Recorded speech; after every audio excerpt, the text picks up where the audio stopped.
దేవునికి స్తోత్రాలు. మీ అందరికీ నా హృదయపూర్వక వందనాలు. Praise the lord. ఈ ఉదయకాల సమయంలో 1 పేతురు 2వ అధ్యాయం 11, 12 వచనాలు చదువుకుందాం. ప్రియులారా, మీరు పరదేశులను యాత్రికులనై ఉన్నారు గనుక ఆత్మకు విరోధముగా పోరాడు శరీరములను విసర్జించి అన్యజనులు మిమ్మను ఏ విషయములలో దుర్మార్గులని దూషించితిరో ఆ విషయములలో వారు మీ సత్క్రియలను చూచి వాటిని బట్టి దర్శన దినమున దేవుణ్ణి మహిమపరిచినట్లు వారి మధ్యను మంచి ప్రవర్తన గలవారై ఉండవలెనని మిమ్మును బ్రతిమాలుకొనుచున్నాను. దేవునికి స్తోత్రం. హల్లెలూయా. ఈ ఉదయకాల సమయంలో దేవాది దేవుడు మనతో మాట్లాడుతున్న మాట ఏంటంటేనండి, చూసారా, అన్యజనులు ప్రియులారా, మీరు ఎవరంటండి? పరదేశులం. మనం ఎవరంటంట? పరదేశులము, యాత్రికులమై ఉన్నామంటండి. కనుక ఆత్మకు విరోధముగా పోరాడు శరీరాలను విసర్జించి, ఎందుకంటే మనం చేసే ప్రతి పనిలోనూ కూడా లోకానుసారమైన పని చేస్తున్నప్పుడు మన శరీరం లాగుతూ ఉంటుంది లోకం వైపు, కానీ మన ఆత్మ దానికి విరోధముగా పోరాడుతూ ఉంటుంది. అది చెయ్యొద్దు, అది వెళ్ళొద్దు, అలా ఆలోచించొద్దు, అది తినొద్దు, అది తాగొద్దు, అక్కడికి వెళ్ళొద్దు, వాళ్ళతో మాట్లాడొద్దని మన ఆత్మ చెప్తున్నా కానీ మన శరీరం వెళ్ళాలి వెళ్ళాలి వెళ్ళాలని, తినాలి తినాలి తినాలి, వాళ్ళకి ఆలోచన చేయాలని ఈ శరీరం అనేక విధాలుగా ఆత్మకి విరోధంగా పోరాడుతూ ఉంటుంది. ఆత్మకి తెలుసు మనం ఎవరమని, పరదేశులము, యాత్రికులమని. కానీ శరీరాశ వాటన్నిటినీ మభ్యపెట్టి ఈ లోకానుసారమైన ఆశలు, స్నేహాలే ఇవే మనకి శాశ్వతమని మన శరీరం ఎంతగానో మనం లాగుతూ ఉంటుంది.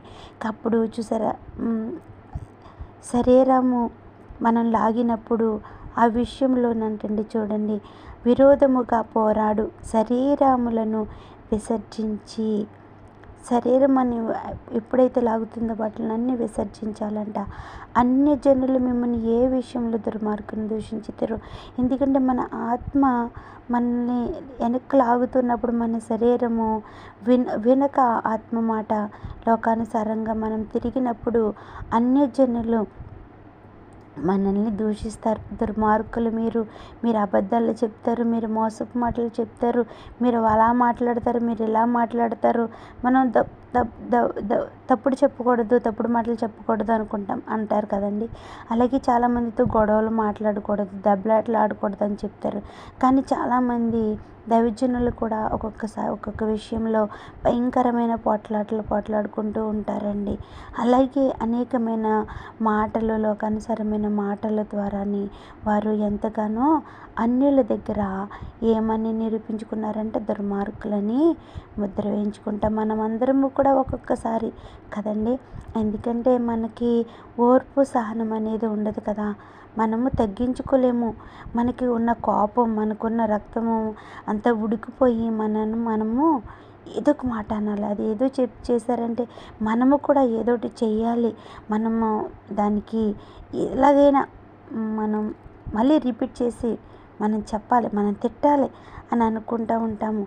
కానీ అలా చేయటం వల్ల మనం ఏమవుతున్నామంటండి, దుర్మార్గులని అన్యజనులు మనల్ని దూషిస్తారు. అలాంటి విషయాల్లో మనం దుర్మార్గులని ఎవరైతే మనల్ని దూషించారో వారి ఎదురుకుండా మన క్రియలు ఎలాగ ఉండాలంటండి, సత్ప్రవర్తన కలిగి ఉండాలంటండి. సత్ప్రవర్తన కలిగి మనం అనుకున్నాం కదా, అయ్యో మనం తప్పుగా అర్థం చేసుకున్నాము అని వాళ్ళు సిగ్గుపడాలి. అలాగే దేవుణ్ణి మహిమపరిచేవారుగా మనం వారిని చెయ్యాలి. ఎందుకంటే మన సత్ప్రవర్తన వాళ్ళు చూసి, వాళ్ళు మన క్రియలను కూడా చూసి వారు మారు మనసు పొందుతారంట. మారు మనసు పొంది దేవుని మహిమపరుస్తారంటండి. అందుకే వారి మధ్యన మనం ఎలా ఉండాలంటే మంచి ప్రవర్తన కలిగి, సత్ప్రవర్తన కలిగి, సత్క్రియలు చేస్తూ వారి మధ్యన మనం ఉండాలి. ఎందుకంటే పై వచనాల్లో చూసుకుంటే కనుక మనము ఎవరమంటండి, ఆశ్చర్యకరమైన వెలుగులో నుంచి మనము మనల్ని ఏర్పరచుకున్నారు దేవాది దేవుడు. ఎందుకంటే మనం ఒకప్పుడు చెడిపోయిన వారుగా ఉన్నాం, కానీ దేవాది దేవుడు మనల్ని ఆశ్చర్యకరమైన వెలుగులోనికి మనల్ని ఆయన పిలుచుకున్నారండి. 9వ వచనంలో చూస్తే గనక, అయితే మీరు చీకటి నుండి ఆశ్చర్యకరమైన తన వెలుగులోనికి మిమ్మల్ని పిలిచిన వాని గుణాతిశయములను ప్రచురము చేయు నిమిత్తము ఏర్పరచబడిన వంశమును, రాజులునైన యాజక సమూహమును, పరిశుద్ధ జనమును, దేవుని సొత్తైన ప్రజలునై ఉన్నారు. దేవునికి స్తోత్రం.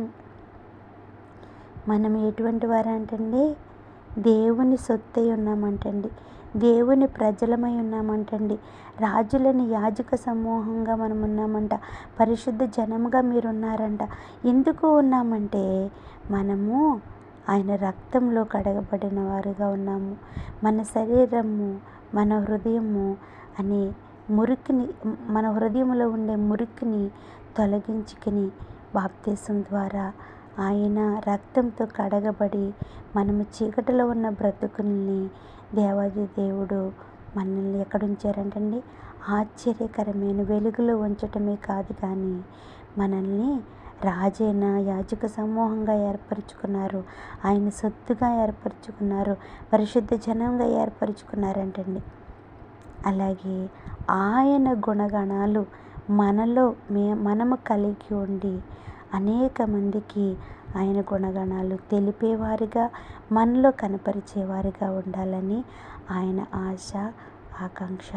మరి ఈ ఉదయకాల సమయంలో విన్న మాటలు మా ప్రియ అక్క చెల్లని తమ్ములు, ప్రతి బిడ్డ విన్న మీరందరూ కూడా ఆయన గుణాతిశయాలను మనము ఎలాగైతే పొందుకునున్నామో రక్షణ బాప్తిస్మ ద్వారా, మరి మన గుణాతిశయాలని ఎదుటి వారికి కనపరిచేవారుగా ఉందాము.